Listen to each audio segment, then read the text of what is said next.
Book shelf talk channel की इस नई गहरी चर्चा में स्वागत है। शुक्रिया, यहाँ आकर बहुत अच्छा लग रहा है। हाँ, तो हम इंसान ना अक्सर खुद को बहुत स्मार्ट समझते हैं। बिल्कुल। हमें लगता है हम सब कंट्रोल कर सकते हैं। Exactly. है ना? लेकिन अगर सच देखा जाए तो एक छोटी सी फोन की पिंग की आवाज हमारे पूरे दिमाग को हैक कर सकती है। एकदम सही बात है। हम घंटों अपनी स्क्रीन्स को घूरते रहते हैं, कई सारे टैब्स खोलकर बैठते हैं लैपटॉप पर और खुद को तसल्ली देते हैं कि हम मल्टीटास्किंग कर रहे हैं, जो कि असल में एक बहुत बड़ा भ्रम है। हाँ, और आज हम जिस स्रोत सामग्री पर गहरी पड़ताल करने वाले किताब master the art of focus का सारांश वो यही कड़वा सच सामने रखती है। बिल्कुल। हमारा मुख्य उद्देश्य यही समझना है कि आज की इस भागदौड़ भरी दुनिया में हम अपनी मानसिक ऊर्जा को कैसे बचाएं। और हाँ, आगे बढ़ने से पहले अगर हमारी ये किताबों की गहरी पड़ताल अच्छी लगती है तो बुक शेल्फ टॉक चैनल को सब्सक्राइब करना ना भूलें। हाँ, ताकि हम ऐसे ही नए विचारों को डिकोड करते रहें। तो इस किताब को पढ़ते हुए मेरे लिए जो सबसे बड़ा ओहा मोमेंट था ना, वो ये था कि हम अक्सर मानते हैं कि कुछ लोग बस जन्म से ही एकदम फोकस्ड होते हैं। हाँ, जैसे उनके दिमाग में कोई लेजर बीम फिट हो। सही कहा, लेकिन सारांश ये साफ करता है कि फोकस कोई जन्मजात टैलेंट नहीं है। बिल्कुल नहीं। ये तो एक स्किल है जिसे सीखा जा सकता है। मुझे किताब की एक तुलना बहुत ही दिलचस्प लगी, ध्यान यानी अटेंशन और फोकस के बीच का अंतर। वो हवा वाली एनालॉजी है ना? हाँ, कि ध्यान एक बहती हुई हवा की तरह है जो हर पल दिशा बदलता रहता है। कभी कोई आवाज आई तो उधर, कभी स्क्रीन चमकी तो उधर। और फोकस उस हवा को एक ही दिशा में मोड़ने की ताकत है। हाँ, जैसे किसी नाव का पाल। बिल्कुल। और सच बताऊं तो आज के समय में अक्सर दिन खत्म होने पर ऐसा लगता है कि सुबह से शाम तक बस भागते रहे लेकिन कुछ भी पूरा नहीं हुआ। वो अजीब सी थकान होती है बस। हाँ, और ये समझना आज बहुत जरूरी हो गया है, क्योंकि अगर हम अपने आसपास देखें ना तो भटकाव या डिस्ट्रैक्शन हमारी जिंदगी का डिफॉल्ट मोड बन चुका है। एकदम सही कह रहे हैं आप। हमारी मानसिक ऊर्जा हर दिशा में खिंच रही है, लेकिन असली बदलाव तब आता है जब हम अपनी इस दिमागी क्षमता को सही दिशा देना सीख जाते हैं। तो चलिए इसे परत दर परत समझते हैं। बिल्कुल, शुरू करते हैं। अगर फोकस एक स्किल है जिसे हम सीख सकते हैं, तो फिर हमारा दिमाग बार बार हमारे ही खिलाफ काम क्यों करता है? ये बहुत ही बढ़िया सवाल है। हम सब एक जरूरी काम खत्म करने के लिए कुर्सी पर बैठते हैं, लेकिन 10 मिनट बाद ही दिमाग किसी और दिशा में भागने लगता है। हाँ, ऐसा लगता है जैसे दिमाग खुद नहीं चाहता कि हम काम करें। वही तो, ऐसा क्यों है कि डिस्ट्रैक्ट होना इतना आसान है और फोकस करना इतना मुश्किल? इसके लिए ना हमें थोड़ा विज्ञान और इवोल्यूशन के नजरिए से सोचना होगा। अच्छा, इनाम की तरह देखने के लिए प्रोग्राम्ड है। इनाम? डिस्ट्रैक्शन इनाम कैसे हो सकता है? विज्ञान में इसे नॉवेल्टी बायस कहते हैं। आप हजारों साल पीछे जाकर सोचिए, जब इंसान जंगलों में रहता था। ठीक है। उस वक्त अगर झाड़ियों में कोई नई आवाज आती थी तो वो या तो कोई खतरा होता था, जैसे कि शेर जिससे बचना है। हाँ, सर्वाइवल का मामला था। या फिर कोई मौका होता था, जैसे कि शिकार जिससे खाना मिलेगा। ओह, समझ रही हूँ। दोनों ही सूरतों में उस नएपन पर तुरंत ध्यान देना जिंदा बचने के लिए सबसे ज्यादा जरूरी था। जो इंसान नई आवाज पर तुरंत डिस्ट्रैक्ट नहीं होता था वो शायद मारा जाता था। अरे बाप रे, तो इसका हमारा दिमाग आज भी उसी जंगल वाले मोड में काम कर रहा है? बिल्कुल। हम आज भी हर एक ईमेल नोटिफिकेशन या मैसेज की पिंग पर वैसे ही रिएक्ट कर रहे हैं जैसे हमारे पूर्वज झाड़ियों की सरसराहट पर करते थे। सटीक बात है। और यहाँ जो बात सबसे दिलचस्प है वो ये है कि आज की सोशल मीडिया कंपनियां हमारी इसी न्यूरोलॉजिकल कमजोरी का बहुत सटीकता से फायदा उठाती हैं। वो कैसे? नोटिफिकेशंस के जरिए? हाँ, जब फोन पर कोई नई घंटी बजती है तो दिमाग तुरंत डोपामीन रिलीज करता है। डोपामीन, जिसे फील गुड हार्मोन कहते हैं। सही कहा। लेकिन हम अक्सर सोचते हैं कि डोपामीन हमें तब मिलता है जब हमें कोई इनाम मिलता है। तो ऐसा नहीं है क्या? नहीं, असल में डोपामीन इनाम मिलने की खुशी नहीं है, बल्कि इनाम मिलने की उम्मीद है। अच्छा, वो जो शायद कुछ अच्छा हो वाली फीलिंग है। हाँ, शायद किसी ने फोटो लाइक की हो, शायद कोई जरूरी मैसेज हो। ये बिल्कुल कसीनो में जुआ खेलने जैसा है। ओह, तो ये अनिश्चितता हमारे दिमाग को स्क्रीन की तरफ खींचती है। बिल्कुल, ये सबसे ताकतवर चुंबक बन जाती है। और इसी चक्कर में हम सोचते हैं कि हम एक साथ बहुत सारे काम कर सकते हैं। हम मल्टीटास्किंग का भ्रम पाल लेते हैं। हाँ, हम सोचते हैं हम सुपर ह्यूमन बन रहे हैं। हम एक तरफ रिपोर्ट लिख रहे होते हैं, बीच में फोन भी चेक कर लेते हैं और शायद कोई वीडियो भी चल रहा होता है पीछे, जो कि दिमाग के लिए बहुत भयानक है। स्रोत भी यही कहता है। ऑथर साफ कहते हैं कि मल्टीटास्किंग एक बहुत बड़ा भ्रम है। हम असल में एक साथ काम नहीं कर रहे होते। हम बस एक काम से दूसरे काम के बीच तेजी से स्विच कर रहे होते हैं। बिल्कुल। मेरे ना अपनी वर्किंग मेमोरी को लेकर एक छोटी सी दिमागी मेज वाली एनालॉजी है। अच्छा, वो क्या है? जैसे मान लीजिए हमारे दिमाग में एक छोटी सी मेज है। उस मेज पर बस 1 या 2 फाइलों की ही जगह है। ठीक है, समझ गया। अब जैसे कोई नया मैसेज उस मेज पर आता है, जगह इतनी कम है कि पुरानी जरूरी फाइल मेज से नीचे गिर जाती है। ये एनालॉजी समझने के लिए बहुत अच्छी है ना? लेकिन अगर न्यूरोलॉजी के नजरिए से गहराई में जाएं, तो बात सिर्फ मेज से फाइल गिरने की नहीं है। तो फिर क्या है? बात उस फाइल को वापस उठाकर खोलने में लगने वाली मानसिक ऊर्जा की है। अच्छा। जब हम काम के बीच स्विच करते हैं तो दिमाग तुरंत पिछले काम को पूरी तरह से बंद नहीं कर पाता। मतलब कुछ हिस्सा वहीं अटका रहता है। बिल्कुल। इसे अटेंशन रेजिड्यू या ध्यान का अवशेष कहते हैं। Attention residue. इसका मतलब है कि जब हम रिपोर्ट लिखना छोड़कर बस 1 मिनट के लिए ईमेल चेक करने जाते हैं, तो दिमाग का एक हिस्सा अभी भी उस रिपोर्ट के पिछले पैराग्राफ पर अटका होता है और दूसरा हिस्सा नए ईमेल को समझने की कोशिश कर रहा होता है। हाँ, हमारा दिमाग एक ही समय में 2 अलग-अलग वास्तविकताओं को संभालने की कोशिश करता है। इससे तो दिमाग पर बहुत जोर पड़ता होगा। बहुत ज्यादा। कॉग्निटिव लोड बहुत बढ़ जाता है और इसीलिए उस बचे हुए अटेंशन रेजिड्यू को साफ करके वापस पहले वाले काम पर लौटने में दिमाग को कई मिनट लग जाते हैं। ओह, तभी जब हम वापस रिपोर्ट पर आते हैं तो हमें याद ही नहीं रहता कि हम क्या लिख रहे थे। सही कहा। और इस पूरी प्रक्रिया में दिमाग का बहुत सारा ग्लूकोज खर्च होता है। मतलब हम शारीरिक रूप से थके नहीं हैं, लेकिन दिमागी तौर पे एकदम निचोड़ लिए गए हैं। बिल्कुल।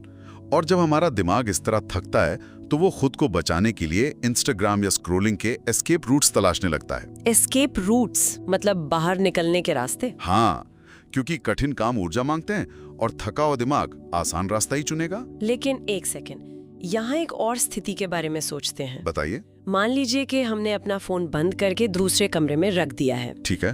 कमरे में कोई शोर नहीं है, बाहर का कोई भी डिस्ट्रैक्शन नहीं है। सब एकदम शांत है। हाँ, फिर भी हम किताब खोलकर बैठे हैं और हमारा दिमाग अचानक ये सोचने लगता है कि कल रात खाने में क्या था या 5 साल पहले किसी ने मुझे क्या ताना मारा था। हाँ, ये सबके साथ होता है। बाहरी दुश्मनों को तो हमने हटा दिया, लेकिन इन अंदरूनी दुश्मनों का क्या? जब फोन बंद है तब भी फोकस क्यों नहीं बनता? क्योंकि बाहरी शोर को बंद करना आसान है, लेकिन भीतर के शोर को शांत करना असली चुनौती है। तो इसके पीछे क्या कारण है? किताब में बहुत स्पष्ट रूप से बताया गया है कि मानसिक थकान, तनाव और चिंताएं हमारे फोकस के सबसे बड़े अंदरूनी दुश्मन हैं। तनाव की वजह से? हाँ, जब हम तनाव में होते हैं तो हमारा नर्वस सिस्टम फाइट या फ्लाइट मोड में होता है। मतलब या तो लड़ो या भागो। बिल्कुल।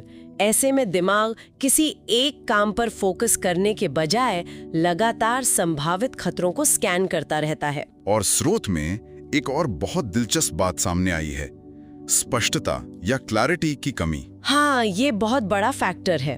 अगर लक्ष्य धुंधला है तो फोकस भी धुंधला ही होगा। एकदम सही। अगर हमें यही नहीं पता कि प्रोजेक्ट में अगला कदम क्या है, तो दिमाग तुरंत किसी आसान चीज की तरफ भाग जाएगा। तो इस अंदरूनी शोर और स्पष्टता की कमी से कैसे निपटें? इसके लिए ऑथर एक बहुत ही व्यावहारिक तरीका सुझाते हैं, मेंटल डंपिंग। मेंटल डंपिंग मतलब दिमाग में जो भी चल रहा है उसे एक जगह खाली कर देना। हाँ, बिल्कुल।